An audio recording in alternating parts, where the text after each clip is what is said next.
we're selecting really one of the worst outcomes we could possibly imagine, embellishing that outcome, and then emotionally embracing that future before it happens in the anticipation of the event. And now we're taking that thought and the feeling, the image and the emotion, the stimulus and response, and we're conditioning the body and the brain into looking like that future event has already occurred.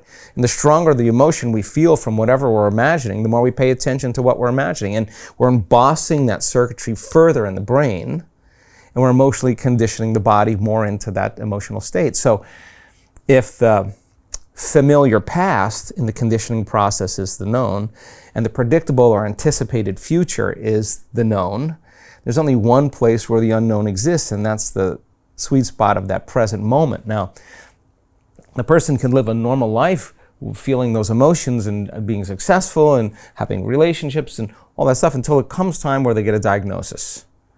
Or it comes time where they go bankrupt, or there comes time where they are ending a relationship, or something goes wrong where they want to create a new career or a new life. And now, all of a sudden, they come right up against their past. Why? Because that's what's been defining them all along. And all I'm asking them to do is stop telling the story of your past and start telling the story of your future.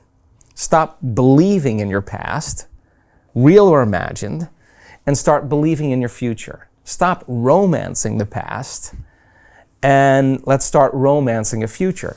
So the unlearning process then, 95% of who we are is a set of memorized behaviors. Automatic emotional responses, unconscious habits, hardwired attitudes, beliefs, and perceptions that are automatic like a computer program. So if we're in a program, then we're unconscious. So in order for us to change, we have to become conscious of our unconscious thoughts and the story and the narrative that we tell, and those memories, to become familiar with how we speak or how we act, and become so conscious that we don't go unconscious to that behavior. And then we have to look at the emotions that we live by every single day and realize, are these emotions loving to me? And then all of a sudden name it. Wow, this is actually guilt. I just didn't know it was guilt. Or unworthiness. It's just how I normally feel. And I use everything and everyone in my life to make this feeling go away. But if I'm relying on my outer world to change my inner world, when things are good, I'll feel good. But when things are bad, I'll feel bad. So changing your emotional responses to the challenges and circumstances in your life and no longer living by that emotion. Hey, it's Brian Rose, founder of the DeFi Academy. I've told you my 4-week crypto bootcamp is amazing, but don't take my word for it. This is what my students are saying. The DeFi Academy was an amazing experience for me. It took me totally out of my comfort zone. In this course, I was challenged, I was held accountable, and pushed to do things that honestly weren't always easy. It's been phenomenal, and I can't believe we're already up on our 4 weeks. It has flown by. Going through this DeFi accelerator by far was one of the best courses I've taken. You do this course, you really get into the nitty-gritty of the activities that will make you comfortable with decentralized finance. Thank you so much to Brian and everyone at London Real and the DeFi Academy for even putting together an amazing course like this. Anybody else that wants to do it, please sign up.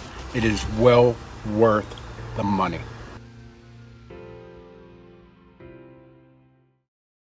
Is no different than the withdrawals we get from a drug because no new information can enter the nervous system that's not equal to the emotion the person is processing. So then you can tell the person the answer to the problems in their life, but unless they overcome that emotion, they'll be perceiving reality through that lens, the lens of the past. So then the fundamental point here is that the trauma then that the person is experiencing from the past, they're reliving that every single day. So then when it comes time to be defined by a vision of the future, if you're living in the past, it's so much easier to forget that vision than to remember it. So how do we remember the vision of the future? Well, we got to feel the feeling of the emotion before it occurs, before the event occurs. And if you're feeling the emotion before the event occurs, if you really practice trading resentment or impatience or sadness for an elevated emotion, you teach people the science behind that. If they're feeling the emotions of their future, they'll believe in their future more than they believe in their past. Teach them how to hold the intention of what that future is, And you take that thought and the feeling, the image and the emotion, the stimulus and response, and you can actually condition the brain and body into a different state of being. What's the importance of that? Somehow, the disease is there, and now the disease is gone. Somehow, the person's life wasn't changing because they weren't changing. The moment they start changing the way they think and the way they act and the way they feel, all of a sudden their life starts to change. So what's the importance of that? Well, if you're doing the work and you're seeing your life changing, you're going to want to do more of it. So you become a work in progress. So then you're always looking for the blind spots. It's no longer about your healing. You're not asking the question, why am I not healing? The real question is, what do I have to change about myself in order to heal? Right. Now it becomes very practical for the person. So the unlearning process is one of the hard parts because you've got to light a match in a dark place. And if you're conscious, that means you're no longer unconscious. And if you're conscious and you're no longer unconscious, you're no longer in the program. So we begin to objectify or object ourselves. So how many times do we have to forget until we stop forgetting and start remembering? That's the moment of change. How many times do we have to go unconscious till we stop going unconscious and start staying conscious?